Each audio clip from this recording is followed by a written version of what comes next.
Janelle Salvador naglabas ng pahayag sa pagkaka-postpone ng kanyang concert. Naglabas na ng pahayag ang actress-singer na si Janelle Salvador patungkol sa pagkakalaban ng kanyang concert na pinamagatang Janelle Reimagined. Hanggang ngayon ay hindi pa nagbibigay ng panibagong pahayag ang Star Music kung kailan magaganap ang na-postpone na concert ni Janelle Salvador para sa kanyang 10th anniversary concert. Umaasa naman ang actress na magaganap ang kanyang naudlot na concert sa darating na September ngayong taon. Ang concert ni Janelle Salvador na pinamagatang Janelle Reimagined ay gaganapin sana noong April 19, 2024 sa New Frontier Theater sa Quezon City. Gayunpaman, isang linggo bago ang nakatakdang petsa ay biglang naglabas ng statement ang Star Music kung saan inilahad nilang na-reschedule ang concert ni Janelle Salvador dahil sa hindi inaasahang pangyayari.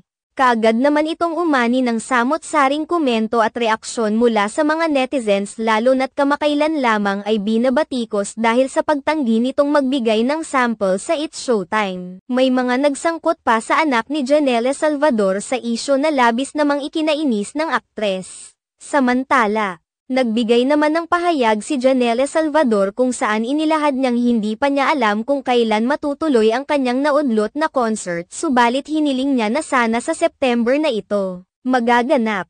Ipinaliwanag naman ni Janelle Salvador ang maraming kadahilanan kung bakit naudlot ang kanyang concert. Ayon kay Janelle Salvador, marami ang nangyari ilang linggo bago pa man ang kanyang performance na dapat ay naghahanda na sana siya sa kanyang concert. Ayaw naman umano niyang bigyan ang kanyang mga tagahanga ng half-baked performance kaya naman mas pinili niya na ipagpaliban na muna ang kanyang concert. Gusto umano niyang ibigay sa kanyang mga tagahanga ang kanyang 100% best. Bukod pa rito, naging abala din si Janelle Salvador sa pagpopromote ng kanyang pelikula kasama ang Thai actor na si Wen Metawin na pinamagatang Under Parallel Skies.